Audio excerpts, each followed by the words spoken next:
It can. But can you actually see, like, from your apartment, the actual protest? Do you see people walking around and stuff like that? No, no, like the only view that I have is just of like the inside of the courtyard itself. I can hear like from time to time like the protests because they were marching from my street towards Pennsylvania Avenue, which where you have like most of the protests, because this is where like the White House is located upon, and one of the main avenues towards Congress. Yeah, But yeah. I do see a lot of helicopters like from my flat though. That's And crazy. yeah, Yeah. so that is pretty impressive, but like in some like extraordinary times that we're living in at the moment.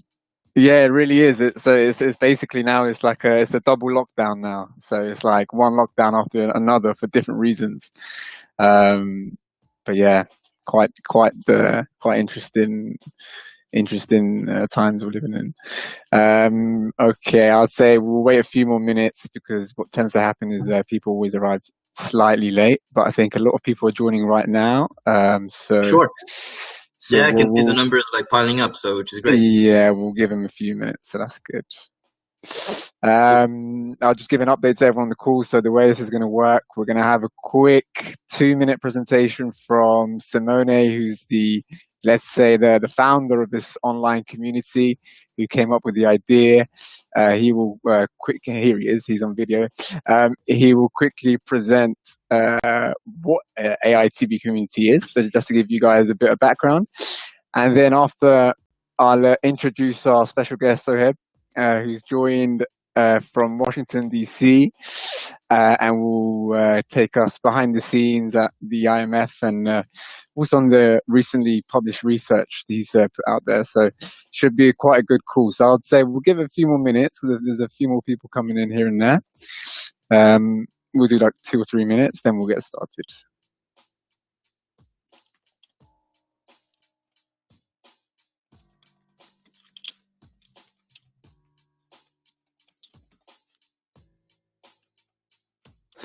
Also, Saheb, you might notice we've got a bit of a DJ in the group this week. So just to give a bit of music in the background while we wait. So Ivan is our DJ for this week. Oh, lovely. Oh, that's good. Let's some background music while waiting. Yes. Yeah, guys, we spent a lot of money for the DJ. Okay. Yeah, we can see Danny appreciates. Love a bit of elevator music. Of course, we love that. We love that bit of lounge.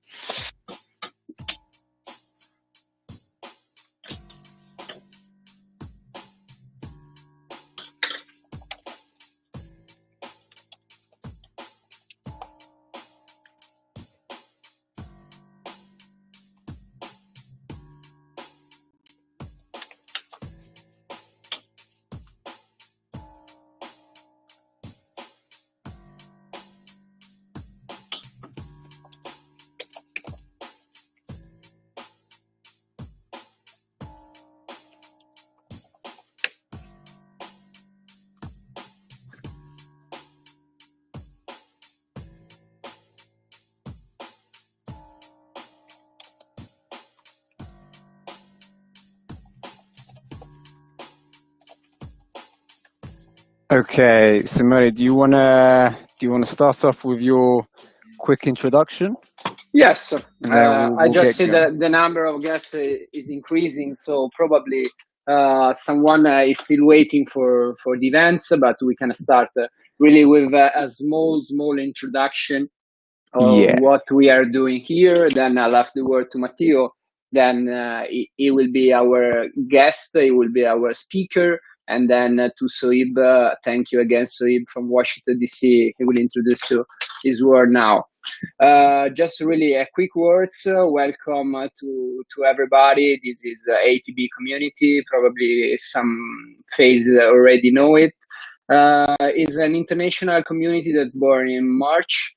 In a couple of months, we become a player in the world of this sorry. Can you hear me? Yeah, I can hear you. Okay, perfect. Sorry. We became a really an international player. Try to have a session of insight, sharing idea with different country, with different people, with different industries. So today we spoke with Soib in the previous session. This is the sixth session. The previous we had e-commerce, aerospace, and automotive. So I will invite you to check our profile on LinkedIn, to check on our profile on YouTube, in which we have all the registered session. So I will say that for me, the session is open. I invite you to have a great experience with us, and thank you again, Soib and Matteo. Thank you, Simone. So as Simone mentioned, this community is really to give an online platform for people to share insights, talk about anything that they're interested in, anything about or whatever it is that they do. So it's a pleasure for me to introduce to you a close friend of mine, Soheb, who's currently in Washington, D.C. I'll give a quick introduction and then I'll leave the floor to Soheb. So he's a man of many cultures. He was born and lived roughly half of his life in France. He's been educated in the US, the UK, and interestingly in Tahiti, in French Polynesia. That's quite a nice place. And then he's obviously had a few work experiences in the US and is currently working at the IMF as part of the digital advisory unit in DC. So thanks for joining us, Soheb. Really appreciate it. So before we get started, before Soheb shares his screen to deliver his presentation, just a quick housekeeping. If any of the guests have any questions, please feel free to mention in the chat that you have a question. And then after the presentation, I'll come round and ask you guys to unmute yourself. If, however, you don't feel comfortable with unmuting yourself, feel free to just post a written question in the chat and I'll read it out for you for Soheb to answer. So without further ado, Soheb, the floor is yours and you can now share your screen. Okay, wonderful.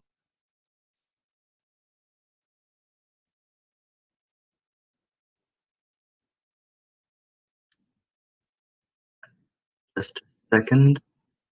No worries, I'll let you know when we can see.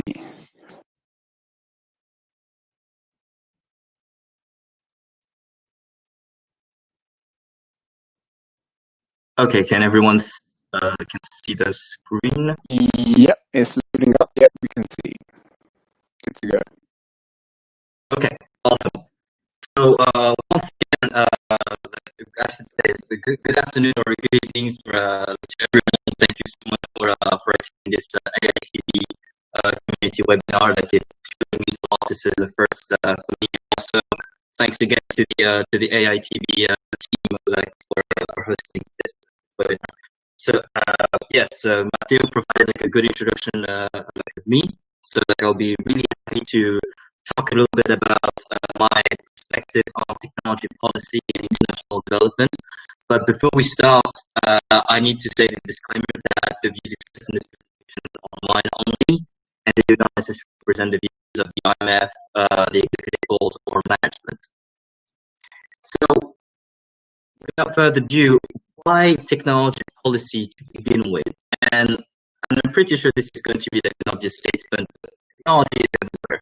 I mean, technology is the reason as to like why we can talk at the moment, why we can have like this meeting, why we can be even more productive, like working from home compared to like working on an office. Although this is like a matter of debate, but this is like I should say like a no-brainer. What is not necessarily a no-brainer, it really is the relationship that we as a society or collectively we have, like the relationship that we have with technology.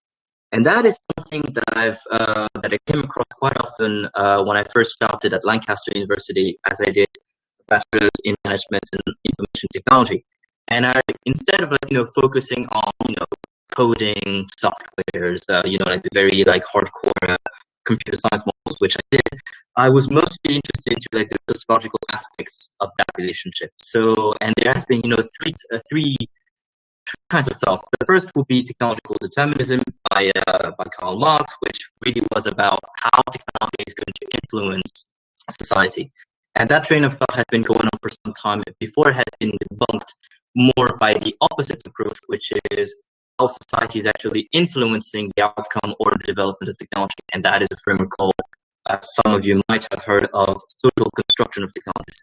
But yet, in those two relationships, it's always technology and society, like, you know, as separate entities. But what if that relationship went into like even further? So that is active network theory by Bruno Latour, and that really merges technology and society not as separate entity but as the same. So it was really upon like coming across the subtleties of that, of those kind of relationships, that I really enjoyed through my education. And then every summer, when I was still based in the United States at the time, I was interning. I interned twice at the World Bank, and I was part of an initiative called the ID4D project, which stands for Identification for Development, which is an effort for people to get for people and to countries to get the right credentials, identities, or digital, but to be recognized, because as we speak, there's more than 1 billion people without an identity, and that causes like a lot of problems, because whether for your entitlements, for your rights as citizens, or right now, perhaps like with the COVID-19 crisis as we speak, because you need to be registered for you to have access to certain kinds of social protection plans. But I'll get on that perhaps a bit later on. And thanks to that experience at the World Bank, and then that has been cemented with the MPA at UCL, there really has been a synergy of three things. The first is that the international development, which answers the question as I put it in the slide, I wanted to have the viewpoint of helping people in need, seeing and making that difference into their lives. And with the policy component of technology, it really is not only to maximize the benefits of that technology for the people that you're trying to help, but ensures that the technology itself will not only make a difference, but will not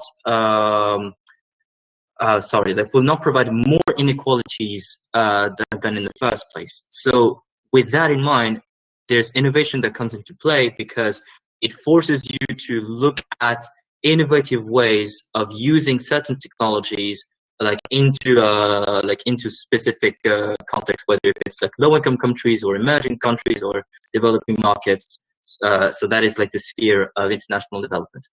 And thanks to that, thanks to this synergy, there's what I like to see an evolution of viewing those technologies from disruptive technologies, which is a term that you might have heard with probably whenever there's a discussion about, let's say, big data, blockchain, artificial intelligence, etc. Because it is a technology that it can be, when taught on its own, is unrefined. It's only when there's more research, when there's more knowledge, and then when there's more use cases and applications, then you try to see the transformative aspect of that technology. And blockchain is one of them. And that is why I'm going to talk about, because part of the MPA that I did was a group project with some MPA candidates at the time. And our client was the World Food Program. And that's what I'm going to talk about right now. So the research thesis that I co-authored with Farah Awan is entitled Governing Blocks, Interagency Consensus to Coordinate Humanitarian Aid. There's a lot to unpack, but I'm not going to try to take too much about it.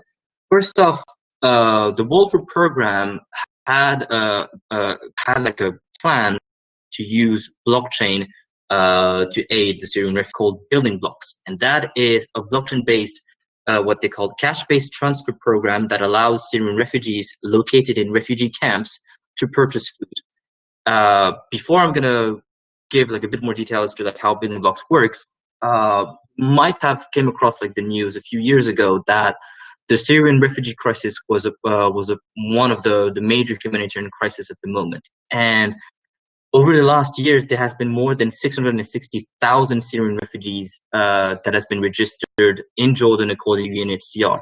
And 17% of them are living in refugee camps. And that's why the main camps are the Zatari and the Azraq camps, as you can see on the map. And those two camps account for a bit more than 100,000 people. Now, for humanitarian aid, it slightly differs from international development because they're focused onto short-term aid, but effective. And one of the best ways to help Syrian refugees is, well, sure, to provide them money, but why? Why the cash-based transfer comes into place? Because they're either conditional or unconditional. And for building blocks, it is a conditional one because whenever a refugee decides to live in a camp, because remember it's 17%, so the majority of them actually prefer to live like in urban areas and actually be even more independent, like to make a living and to survive and thrive. But in refugee camps, they are registered UNHCR, and that registration into like what they call like the prime database give them an electronic ID in a way. So WFP leveraged that identity for them to have virtual wallets, and in those wallets they send $30 or like approximately $30 per each wallet. Now, whenever like a refugee is going to make a transaction, let's say in a supermarket, as you can see like in the image over here, there like the authentication of the transactions is made through biometrics. So they scan the irises, and whenever that happens, whenever there's a transaction going on, WFP is already aware of it. Transaction is about to happen, like through like their blockchain system, and that blockchain system has what's called a consensus algorithm, which is the proof of authority, which allows to read and to enable like multiple, like a lot of transactions at the same time, because we're talking millions of transactions that can happen on a yearly basis. And that blockchain does two things. One, it lets WFP know that a beneficiary is about to make a transaction, and then it makes a record of it, a ledger. So you probably heard the term distributed ledger of technology, which is actually a feature of blockchain. Then there's another feature of it, which is smart contracts that allows this whole process to be automated. So that automation is WFP approves the transaction, and so the transaction is approved, and that amount is deducted from the beneficiary account. However, they do not reimburse the retailers just yet. They reimburse like the retailers that are part of the program, like in chunks basically, and it's only there and then that the local banks are actually part of the game in here, because thanks to that, the building blocks program and blockchain, I should say, disrupted the whole supply chain of humanitarian aid, because the FSPs are only needed to reimburse the retailers. So with that, when WFP did the math, according to them, that saved up to around 98% of the transaction. And to give you like a reality check of that number, that depends on the number of transactions that we're talking about on a monthly basis. So at the time that we did the study, it ranged from $40,000 to almost $150 per month. And that surplus money can be used for a lot other purposes, which sounds great. So now that I talked about the technology, the research was not just about the technology itself, but about the governance of it. Like a whole new level when there was a partnership between WFP and UN Women. Basically, that joint initiative was linking UN Women cash-based transfer called Cash for Work. And that is basically a conditional CBT where women were granted outcomes monthly by jobs like in the refugee camps. And they used the building blocks of blockchain platform. And that, at the end, led to like the economic empowerment of women that has significantly improved. And the reason why is that UN Women had a partial control over the building blocks nodes. So whenever like the validation of the transactions was not just made by WFP, but also by UN Women, which increased the security of the system. And so in the end, through that perspective, the building blocks itself, first interagency project of its kind. And the learning outcomes of it was, well, there were 4 of them, but not only it represented like a large step towards blockchain adoption in humanitarian settings, enhanced coordination between humanitarian agencies, less duplication of efforts, also how blockchain can be a sustainable and scalable technologies as it can encompass another use case, such as UN Women's. So based from that, I wanted to replicate those learning outcomes with the WFP's operational partners. So that relates to other humanitarian agencies that are in because remember, most of the time it's UN agencies that have like a mandate to help refugees in the camps, whereas the majority of them are in urban areas. And so that's why you have Oxfam, you have Mercy Corps, and you have UNHCR and UNICEF that have like some other plans in the region. So ultimately, that governance of that technology is to help reduce that duplication of effort, save money, and at the same time to give like the refugees like a semblance of normalcy, which is essentially good for sustainable reasons. At the same time, to give like an economic empowerment of refugees themselves. And so it was thanks to that research that at some point while we were still doing this group dissertation at UCL that I came across the IMF and the chief digital advisor. And then when I completed this research back in September 2019 and then submitted this like the thesis with Farah and I in October 2019, then a few months later I actually joined the IMF in a digital unit. So now a little bit information about like the IMF. You probably might have heard about it whenever there's like well, I guess unfortunately with financial crisis. And it is an international organization with 189 member countries that is designed to help or to promote the stability of the international monetary system. In a nutshell, what does that mean? It's all about the exchange rates and payments. And the IMF is known for three things. One is about economic surveillance. So what the IMF does with its teams of economists is that they like to they monitor like the financial activities and the economies of like of a member country, and that helps a lot whenever there's like trade conflicts or some like geopolitical or financial uncertainties, like Brexit, for example. Second thing is technical assistance, which means how can you improve an economy? And it's not just about it's not about just loans, but it's about that technicality aspect of like improving an economy. And there are lots of ways. And then last but not least, it's about issuing short-term loans and assistance to countries, which you might have heard specifically with COVID, because like in recent weeks, the IMF is betting like its $1 trillion capacity to loan money, and there has been over 20 countries that have been registered and that the IMF has accepted like an emergency loan due to COVID-19. Now, when the Digital Advisory Unit was created, it was almost 2 years ago when there was a boom in fintech, when there were lots of questions about cryptocurrency. Is it a currency or is it an asset? How can you define it? What does blockchain come like into the equation? What does it mean for like the payment system, etc.?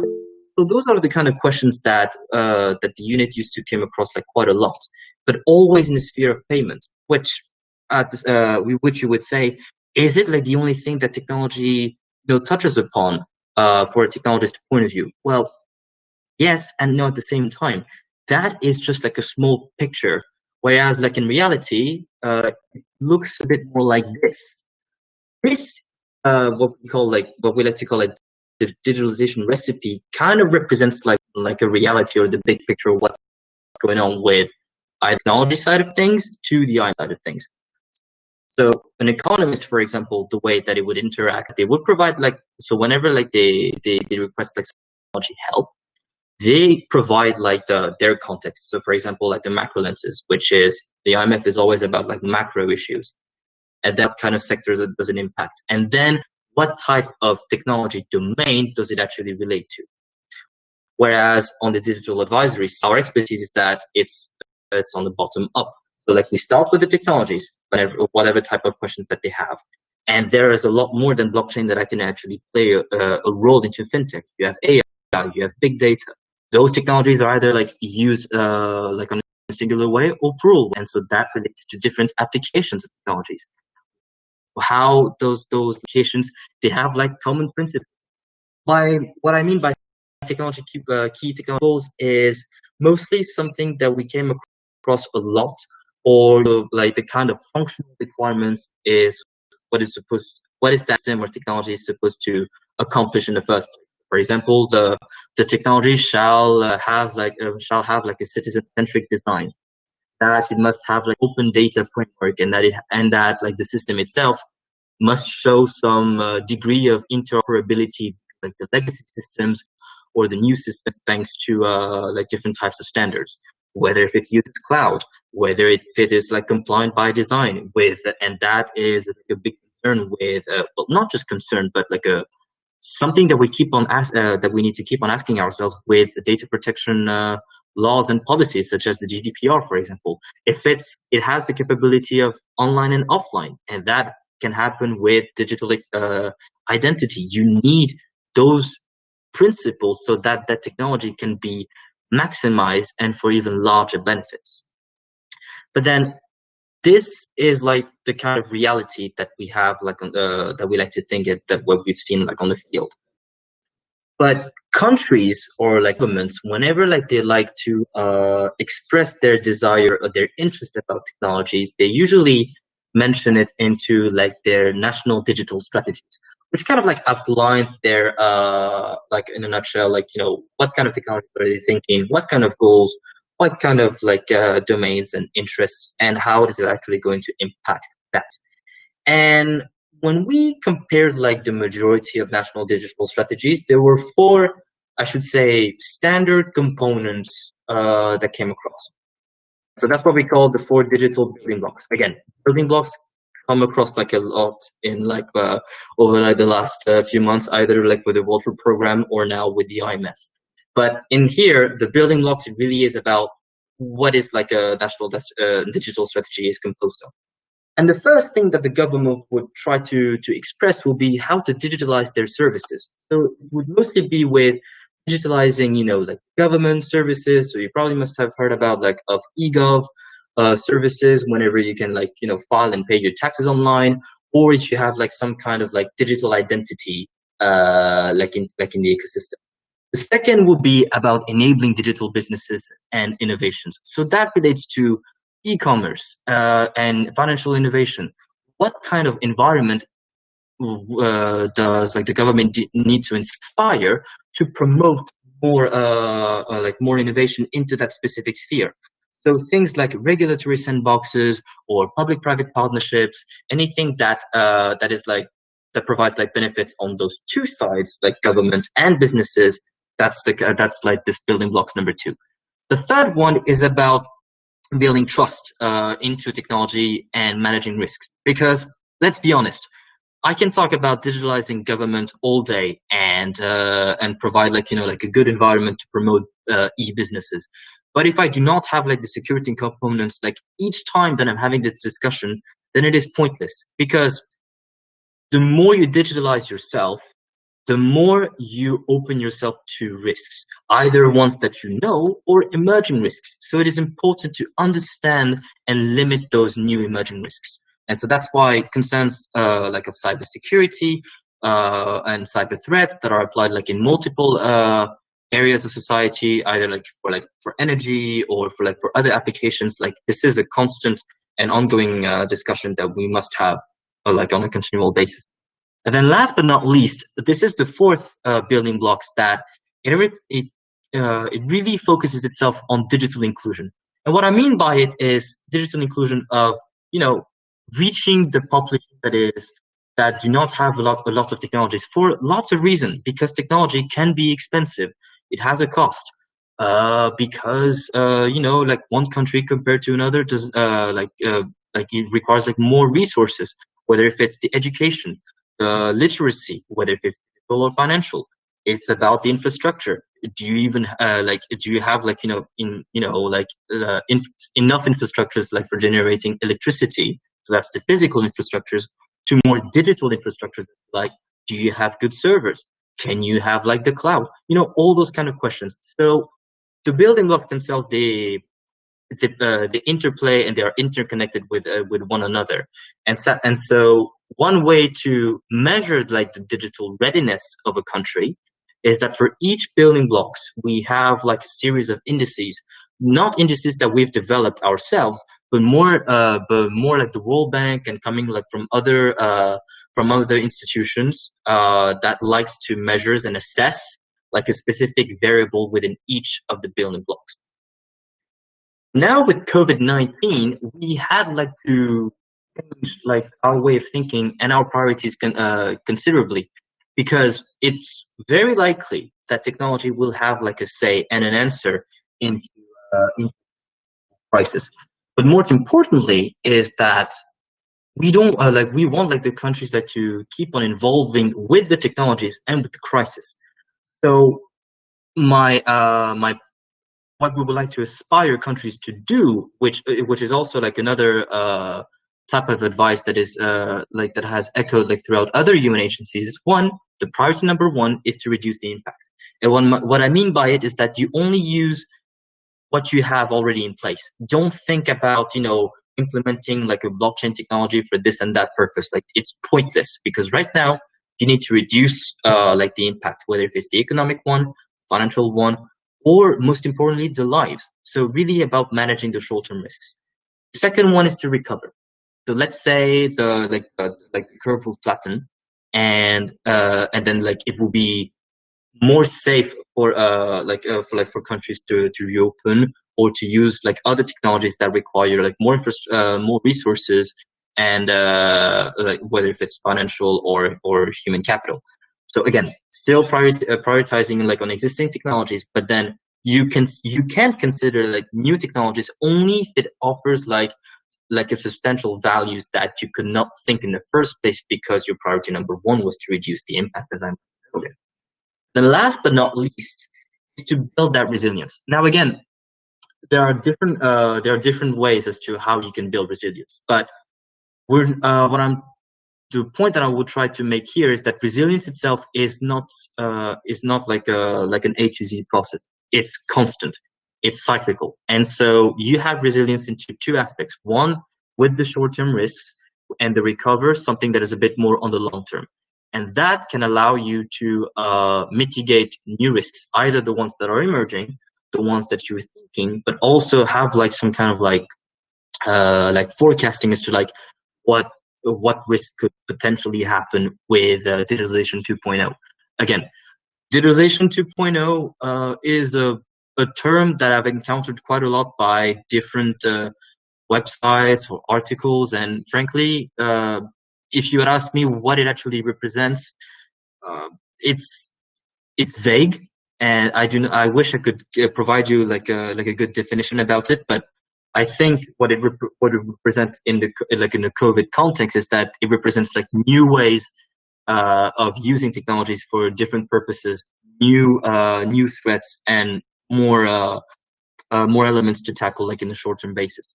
That again, it's like priority. It really is on a continuous process, not only to manage the risks, but to assess them, but also to look for opportunities. We shouldn't be thinking about the COVID-19 as always as a bad thing. Put aside the amount of casualties it has caused and how much disruption it has caused throughout society. But we should try to think it like with the other way, that it is like for an opportunity for countries to leapfrog, which basically means instead of like, you know, advising like an economy to do like this kind of project, but really to give them like a taste or like an experience as to like how you overcome the risk that you have personally experienced, so that they know how to address them in the first place, and that accelerates resilience.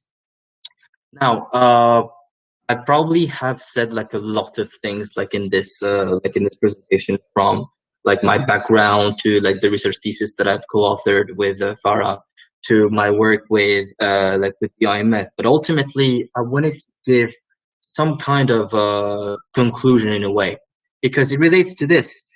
Is technology just a tool? Bill Gates would say, yes, it's just a tool. Whereas this guy called George Couros, even though I've never read his books, says it's not just a tool. But ultimately, what does that mean? I want you to, after this webinar, I want you to think as technology is a tool or not, but it's not just about the technicality of it or what it actually represents. It's about the purpose behind using that technology in the first place.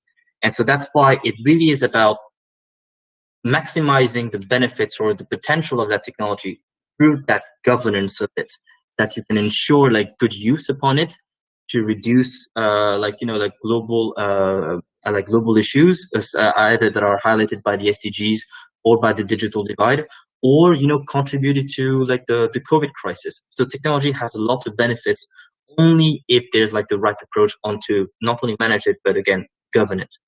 So last but not least, I wanted to conclude with some suggestions. So these are like some of the books that I came across, like my time at Lancaster and at UCL, and also like with personal reading. The first stuff is Innovation and Its Enemies: Why People Resist New Technologies by Callistus Juma, which is actually one of the key readings we had to do at UCL. But instead of reading like the whole, just like the first chapter, I read the whole book because it was absolutely fascinating. And it kind of like gives you like an in-depth like view and common points about the relationship with technologies. Either they were like waves of adoption and then waves of like a mistrust and boycotting. And it's not just like technologies, digital ones. It's also there are like some use cases about coffee, which is actually my favorite chapter of the book. Risk Towards a New Modernity. That is a book written by Ulrich Beck, which in a nutshell displays innovation as a double-edged sword. The more you're going to innovate, the more you're going to open yourself like to new risks, because the risks has shifted from like a natural like origin, like a more human-centric kind of like origin, or a technology even. And so like the way of responding to those risks has to change drastically. Otherwise it's going to become like a huge problem that will result like in too many casualties or not in a enough efficient process.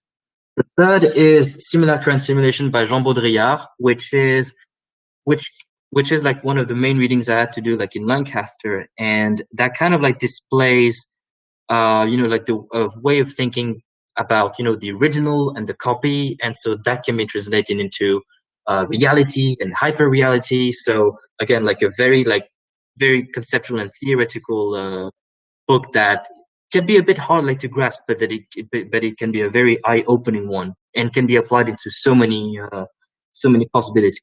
The last but not least, this is the book that I recently read from Nick Bostrom, which is quite a known figure in artificial intelligence. And he wrote a book about superintelligence, paths, dangers, and strategies. Because artificial intelligence, the way that it is made is that it's supposed to be learning from its own mistakes, and it's supposed to become to such an extent that it will not be just an intelligence, but it would have like cognitive processes that is far superior to the human mind by definition, and so it will reach a level of superintelligence. And so how to control that level of intelligence, what it actually means, and how it can actually be represented is a dialogue to have at the moment, because it is still like a disruptive technology and a transformative one, because it is applied in so many different use cases. Yet at the same time, like we need to be able to have like this right dialogue and this right approach. And so and then like in a few chapters he gives like a few recommendations about like how like to have like technology policies related to artificial intelligence, but also the ethics, which is an effort that has been done, I should say, by a few countries. But I guess that's it on my side. Thank you so much for listening to me, and I'll be more than happy to answer your questions. Thank you so much for your insights behind the world of the IMA and the research you've done and your background. Really interesting, and thanks for your time. So I see we have a question. I have a few questions, but let's first go to Lauren, who has a question for you. Lauren.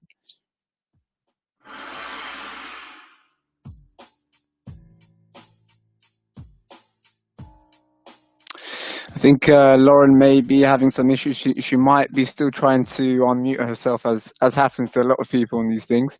While we wait for Lauren's question, I'll go on to a question I had. So just want to go back on the research you did. So I read through the research and I found it really interesting. the way we're trying to use technology and specifically blockchain to help those in need and to help in such a situation which is very contemporary with the Syrian refugee crisis and the war that we see in Syria. So just to make sure I've understood, let's say, the essence, really. So putting it simply, so if I was a refugee, and correct me if I'm wrong, in this situation, without needing a bank account or a need to withdraw cash as a refugee, given the fact that I have a virtual wallet assigned to me through biometrics, I can then go and acquire goods. Is that correct? Yes, but that would be like specifically into like the retailers or the supermarkets that have like an agreement with WFP, and if they have like I'm hearing some noise. Okay, yeah, no worries. I've muted him. Yeah. Thank you. So going back to my explanation, that yes, it will only be feasible like in some retailers that have partnered with the WFP, because you need like the terminals that I can actually scan like the retinas, and so that is so like as you like picture, like this was provided by AITB, and which is like a part of like the Prime's identity ecosystem that is provided by UNHCR. Yes. Thank you. The goal is well, WFP they would like to have like more refugees to have like this kind of aspect, but the thing is, it needs to be well thought, and and again, like this goes back to the governance of that technology. It needs to have like an interagency consensus as to like how agencies will agree to do so to manage this amount of transactions and the system. Yes. Thank you. So we have a written question from Ankita, and who's saying, what would you recommend to countries who may have a scarcity in resources when it comes to amplifying their technological ability? So what kind of approaches can these countries which are struggling from a resource perspective to move into their digital transformation? Well, that is a good question. Thank you for pointing that out. The thing is that, and it's the reality of the field, because countries have always have different starting points, like in terms of digitalizations. The first thing would be that there are some technologies, like perhaps like in this presentation, I've probably referred to technologies such as like that are probably, I guess like a bit like that has like some hype in a way with AI, blockchain, etc. But then the same goal can be achieved with technologies that are known. So, for example, like mobile technologies, for example, you can like 2G and 3G are becoming more and more affordable, like with telecommunication companies. So this will be like a starting point. Others like other solutions will be to rely on principles of open data and open governance. So there are like some initiatives that are literally providing for free, like some guidelines as to how to digitalize a country like with very little like resources. This would be like a starting point, I should say. I wish I could provide like a more elaborate answer, but I do not have like enough influence just yet. Yeah, no worries. We have another question from Ankita, and she's asking, could you talk about some risk mitigation involved with using blockchain and allied technologies? Blockchain technologies and what? She's written allied technologies, I believe. Well, the discussion of risks is an important one, but it can only relate as to the purpose of that technology in the first place. So, for example, the risk that blockchain would try to encompass will be, it would try to tackle less issues of transparency, of accountability. Those are like risks that are tackled by definition with blockchain because of like the distributed ledger component that it has. Also, it's also like on a timing issue as well, because you can use smart contracts, which is another feature of blockchains that can be used to automate that process, and that can actually increase like the amount of people that can be part of the blockchain. Although however, this is a conversation that needs to be a bit careful, because how to say, mitigating the risks with blockchain depends on what type of blockchain in the first place, because you can have some that are public, some that are private, and some that are permission, and some that are that do not have any permission, so like the open blockchains. Whereas you have like some that are a bit more hybrid, which is kind of like, you know, like the perfect balance between a public and a private blockchain. So just to keep in mind. Thank you. So we have a question from Ricardo. Please ask